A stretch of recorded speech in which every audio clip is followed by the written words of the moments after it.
When most people first start looking at mobility equipment, they usually end up looking at scooters first. And honestly, I understand why. They look comfortable, they feel familiar, and on paper, they seem like the obvious answer.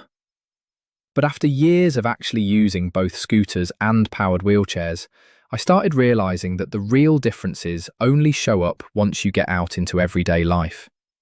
It's not the brochure stuff that matters, it's things like shops, pavements, turning space, transport, loading them into the car.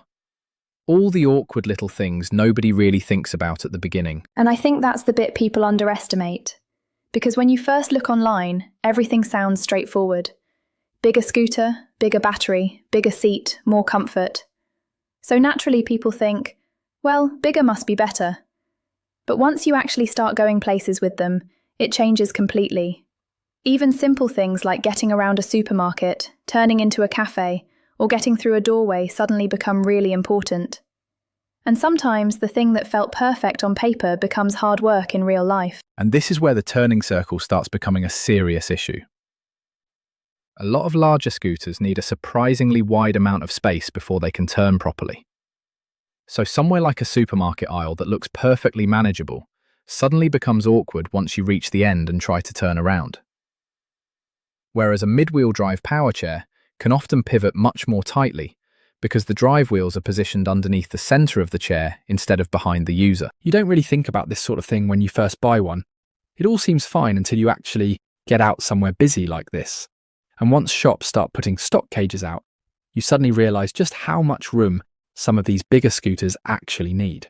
A lot of people also forget that bigger scooters usually mean bigger turning circles everywhere else too, not just supermarkets. Cafes, garden centres, smaller shops, even getting around the house can suddenly become more awkward than people expected. And that's really where powered wheelchairs start becoming interesting, because some of them are designed specifically to turn in much tighter spaces, while still giving you proper day-to-day independence. Mid-wheel drive chairs usually turn the tightest because the chair pivots underneath you. Rear-wheel drive chairs swing wider at the front, while front-wheel drive chairs usually need more room behind them when turning. And honestly, that's one of the reasons I gradually started moving away from scooters myself.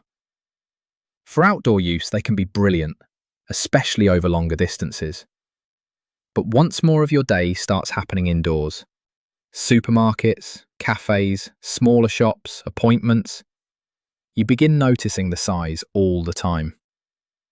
That's where a good powered chair can suddenly feel much less stressful to live with day to day. This is where powered chairs can start feeling much easier to live with indoors. You're not constantly worrying about turning space, reversing, or getting stuck halfway through somewhere tight. In smaller places like cafes or shops, that tighter turning circle really does make a difference day to day. And I think that's the bit people often miss when they're choosing mobility equipment for the first time.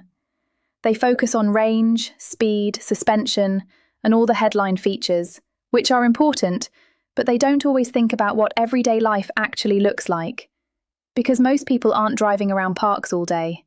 They're going to supermarkets, cafes, appointments, garden centres, ordinary places where space suddenly matters a lot more than you expected. And transport becomes another really big consideration as well. Some larger scooters can be awkward to load, awkward to dismantle, and awkward to store, whereas certain powered chairs are surprisingly compact once you start looking at newer designs. And to be fair, there isn't really a perfect answer to any of this, because scooters and powered chairs are designed for slightly different jobs. If most of your time is outdoors, longer journeys, pavements, parks, or rougher surfaces, a good scooter can still make a lot of sense. But if your day-to-day life involves tighter indoor spaces, shops, cafes, and regular manoeuvring, that's where powered chairs can start becoming much easier to live with long term. And I think that's really the main point we wanted to make in this video. Don't just buy mobility equipment based on specifications or how impressive it looks online. Think honestly about the places you actually go every week and the way you actually live day to day. Because sometimes the thing that gives you the most independence isn't the biggest or most powerful option. It's the one that quietly fits into your real life with the least stress. And honestly, that's probably the biggest thing I've learned through all of this. Mobility equipment isn't really about the machine itself. It's about how confidently and comfortably it lets you get on with your life. And sometimes the smallest practical differences, turning space, loading it into the car, getting around a cafe, end up mattering far more than the headline specifications ever do. And if you've had experiences with scooters or powered chairs yourself, feel free to share them in the comments because, honestly, a lot of the most useful information comes from people living with this stuff every day. And if you'd like us to carry on making more real-world mobility discussion videos like this, then don't forget to subscribe, because we've got plenty more practical topics we want to cover.